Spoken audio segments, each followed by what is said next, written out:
before the flood swallowed the world, before Moses etched law into stone, before the cross cast its shadow across history, there was a man who walked with God, not beside him in theory, not in metaphor, but truly walked. Enoch. Seventh from Adam, a man so intimately aligned with the divine that Scripture records no death for him. Only this, and Enoch walked with God, and he was not, for God took him. But what did God take him to see? That single line in Genesis 5 has stirred centuries of wonder, speculation, and silence. Silence because the rest of Enoch's story was buried, not in dust, but in deliberate omission. His writings were once revered by early Christians, preserved in ancient scrolls, even quoted in the New Testament. And then they vanished, not by decay or accident, but by decree. For within the Book of Enoch are visions that rattle the bones of tradition, tales of angels who defied their heavenly order, secrets passed to humankind before its time judgments, not yet fulfilled, and prophecies of a righteous one, long before Bethlehem ever saw a star. The very foundations of heaven and earth tremble in its pages. Why was this book cast aside? Why did councils erase it while saints still whispered its truths? Perhaps because it doesn't merely tell a story. It reveals a fracture between realms, a moment when heaven's secrets kissed the soil of man and the fallout that followed. What you are about to hear is not legend nor conspiracy. It is a record of divine warning. A window opened once and quickly shut. But tonight we open it again. The forbidden union, angels, women, and the birth of giants. It began not with a serpent, but with a gaze from heaven to earth. The Book of Enoch opens with a scene as ancient as Eden, and yet far more terrifying, a descent of celestial beings, not to uplift mankind, but to corrupt it. These were not demons, not mythic monsters or human kings. They were watchers, angels appointed to observe, to guide, to safeguard the creation of God. And yet something in them shifted. Their appointed roles became a burden. Their holy distance from the world became a source of longing. The daughters of men appeared beautiful in their sight, and what began as admiration twisted into obsession. Enoch records that 200 of these heavenly beings, led by Semjaza, made a pact upon Mount Hermon. There they swore an oath not of holiness, but of rebellion, an unbreakable vow to defy God's order and take human women for themselves. The earth, once a garden of balance, shuddered as heaven breached its boundaries. From this unnatural union came beings never meant to exist, the Nephilim, giants of monstrous size and insatiable appetite. Their very birth was a cry of defiance, a mingling of what was holy with what was earthly. Genesis 6:1-4 hints at this moment, speaking of the sons of God and the daughters of men, and of the mighty men of old, men of renown. But Enoch tells the deeper story, the one that tradition dared not name. He reveals their size, their violence, their devastation. These Nephilim were not just large, they were lawless, consuming everything and everyone in their path, as if the earth itself were their prey. But the corruption did not stop with their bodies. The Watchers, now fallen, began teaching forbidden knowledge. Azazel, one of the chief rebels, unveiled to humanity the secrets of war, how to forge swords, craft weapons, manipulate metals, and adorn the body in ways meant to seduce. Other angels taught enchantments, astrology, and the cycles of the sun and moon, not as divine signs to honor God, but as tools to manipulate fate. Knowledge that once belonged to the stars was poured out like poison on the ground, and humanity drank deeply. The earth, now soaked in blood and sorcery, became something it was never meant to be, a place of distortion, confusion, and violence. The harmony of creation was cracked. The heavens wept. And in the midst of that brokenness, a voice arose not from the fallen, but from a man who still walked with God. What happened next would shake even the angelic realm, for the sins of the watchers would not go unanswered, and God had already chosen a messenger, a divine trial, Enoch as intercessor and witness. In the echoes of the rebellion, as the blood of men cried out from the soil, and the heavens recoiled, in sorrow judgment began to stir. The Most High did not remain silent, and into this trembling space between heaven and earth, he sent a man, not an angel, not a warrior, but a prophet, Enoch. Unlike the watchers who descended to gratify lust, Enoch ascended because of righteousness. He was not summoned by force, but drawn by favor. The Book of Enoch recounts that God brought him into realms no mortal had ever seen, to witness, to testify, and to carry a verdict from heaven itself. The fallen angels, those once robed in light, now found themselves in dread. Their glory was dimmed, their deeds exposed, and they knew judgment was near. And so they did what no being in rebellion ever wishes to do: they pleaded for mercy. They sent their petitions through Enoch, asking him to intercede on their behalf. These were not mere prayers, they were desperate cries from immortal voices once radiant, now disgraced. But the heavens had already spoken. God answered through Enoch with terrifying clarity. Their pleas were rejected. The book declares that their judgment was sealed, their offspring doomed, their names stricken from the order of heaven. What had been broken could not be undone, not by tears, nor bargains, nor ancient oaths. And then came the sentencing. God commanded the holy ones, Michael, Raphael, Gabriel, and Uriel, to act. Each was given a role in the divine trial. Raphael was tasked with binding Azazel and casting him into a pit in the desert, covering him with rough stones until the final judgment. Gabriel was told to destroy the Nephilim, to set them against one another in a war of annihilation. Uriel was sent to warn Noah, revealing the coming flood and instructing him to preserve life. And Michael, the prince of God's host, was charged with imprisoning Semjasa and the rest of the watchers beneath the mountains of the earth, to remain bound until the day of reckoning. Enoch did not merely witness these events, he became part of them. He was the voice between two realms, a scribe of judgment, a vessel for divine justice.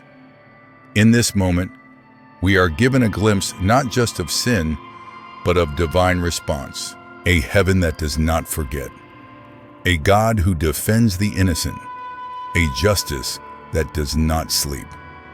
But Enoch's journey was not yet complete.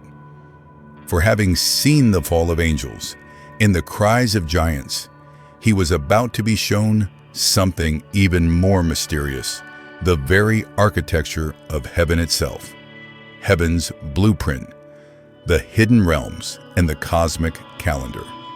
When God lifted Enoch into the heights of heaven, he did not show him visions wrapped in metaphor or vague symbols. He showed him structure, order, a celestial architecture more intricate than any temple of stone.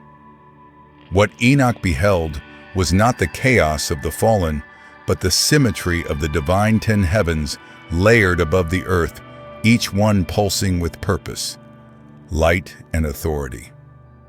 In the first heaven, just above the firmament, Enoch saw the angels, who govern the winds, the rain, the snow, those who command the breath of the seasons. This was the realm of elemental order, where nature itself bends to unseen hands.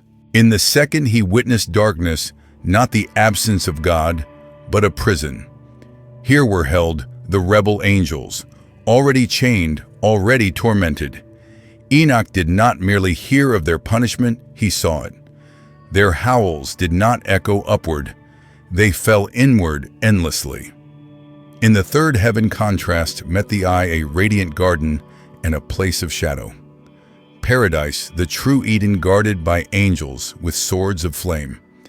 And not far from it, a chamber where the wicked were tormented. Reward and punishment, life and death side by side. As if to say eternity is never far from consequence. The fourth heaven revealed the movement of the sun and moon. Here celestial beings named phoenixes and chalkidri sang with voices like thunder and flame, escorting the lights of day and night across their circuits. The sun did not rise by chance. The moon did not wax without command. Even time was liturgy. In the fifth heaven, Enoch saw beings in morning watchers, who had not yet been judged but were no longer welcome among the holy. They wept. They waited. He spoke to them of repentance. Not all of them listened. The sixth heaven unveiled the record-keepers' angels, who measure years and oversee the rhythms of earth. Seasons, harvests, rainfall, lifespan, nothing escaped their scrolls. And beside them, others wrote the names of every soul, every deed, every secret. Nothing forgotten, nothing unseen. The seventh was the throne room's threshold. There, legions of radiant angels moved in silence, arrayed in robes of fire and faces like lightning. Gabriel, Enoch's guide, brought him near, but not too near, for beyond this veil was the place where even angels tread lightly. Above that, in the eighth and ninth heavens, Enoch was shown the starry vault. Here lived the appointed changers of constellations, the stewards of signs in the sky. The Mazzaroth, long misunderstood, was no myth. It was a clock, a covenant. And then the 10th, the holiest of all, the place where God himself dwelled. Enoch writes of the great glory, seated upon a throne of sapphire, clothed in light too pure for flesh to endure. Cherubim and seraphim circled in worship, their voices shaking the heavens. And from this throne rivers of fire flowed judgment, mercy, time, life. Everything began and ended there. But this was no idle tour. Enoch was not merely shown heaven's beauty, he was entrusted with its secrets, chief among them the calendar of creation. A 364-day solar calendar, perfectly symmetrical, 4 seasons of 91 days, each season beginning on the 4th day, just as Genesis declares that the lights were created on the 4th day. This was no coincidence. It was cosmic design. A calendar not forged by man, but ordained by God. In a world where human calendars shift and empires rewrite time, Enoch's vision reminds us heaven does not lose track. The divine order still pulses behind the veil, and the seasons still sing their appointed song. Yet even this grand vision was only a prelude to something more intimate, more unsettling. For beyond the heavenly courts and the luminous stars, Enoch would encounter a figure hidden in plain sight, one whose title had echoed since the beginning, and whose throne was already prepared. The Son of Man revealed, a pre-Christian prophecy of the Messiah. In the midst of heavenly architecture and divine judgment, Enoch is shown something even more astonishing, a vision that transcends time, disrupts expectation, and pierces the veil between the old world and the world to come. Amid the thrones and flames and angelic multitudes, there stands one unlike any other.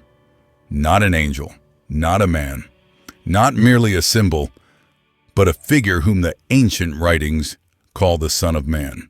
He is radiant yet humble, terrifying in glory, yet clothed in gentleness.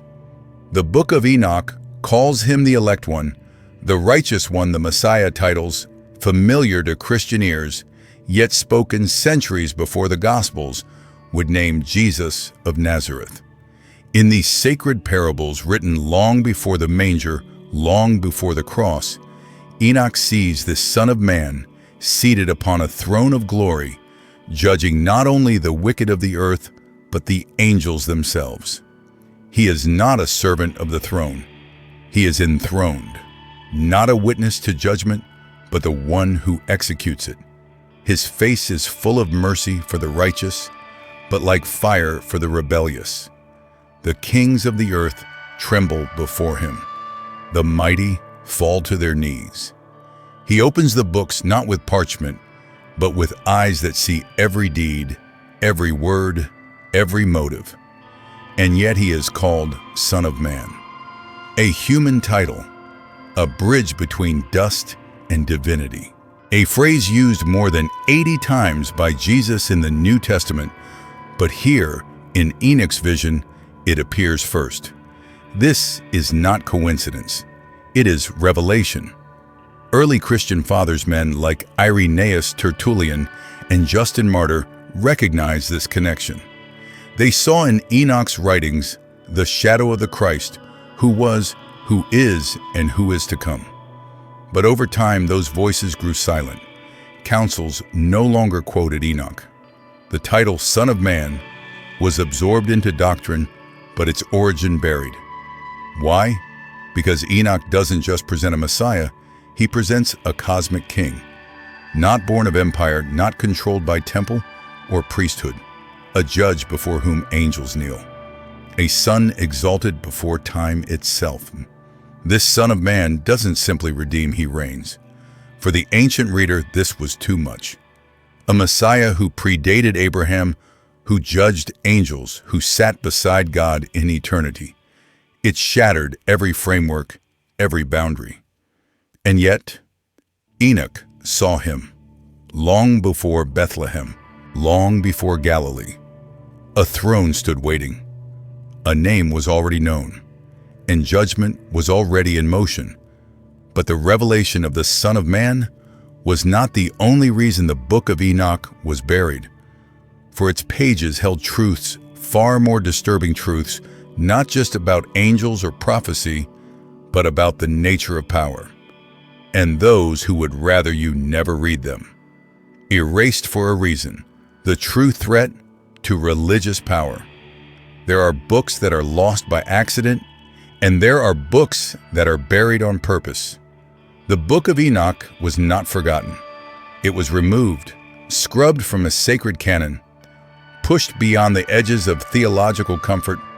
But why not? Because it was vague. Not because it was false, but because it was dangerously specific. This ancient manuscript did not merely speculate about heaven, it mapped it. It didn't simply speak of angels, it named them, judged them, bound them.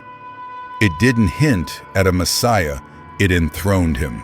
It offered clarity where the institutions preferred mystery, and unveiled power structures, both celestial and earthly, that many were not ready to confront. The early councils, Jewish and Christian alike, did not simply disagree with the Book of Enoch. They feared its implications. The Torah excluded it. Rabbinic Judaism declared it heretical. The early church fathers debated its merit, and though some revered it, it was ultimately cast out by the same religious machinery that would later determine what stories could be called divine. But censorship is rarely about doctrine alone. It is often about control. Because if the Book of Enoch is to be believed, then the world as we know it is built upon a concealed war, one that began in the heavens, spilled into Eden, and infected generations. A war involving divine beings who altered human destiny, hybrid offspring who corrupted creation, forbidden knowledge passed like venom, and a divine calendar ticking toward an appointed reckoning. Enoch's writings claim that the Watchers, fallen angels, taught mankind warfare, seduction, sorcery, and celestial manipulation. If this is true, then human history did not evolve upward through reason and progress. It was interrupted, accelerated, twisted, and the flood seen by many as myth becomes in Enoch's telling a divine reset. Not just judgment on human wickedness, but a targeted purge of contaminated bloodlines and forbidden knowledge. And perhaps that is what scared the early authorities most. Because to accept Enoch is to accept that evil did not originate in the human heart alone, but from a celestial rebellion that still echoes in the shadows of our world. It means acknowledging that some mysteries, like the Nephilim, or ancient technological leaps, or the universal myths of sky gods, are not mythology, but fragmented memories of a hidden war, one that the Book of Enoch refuses to let us forget.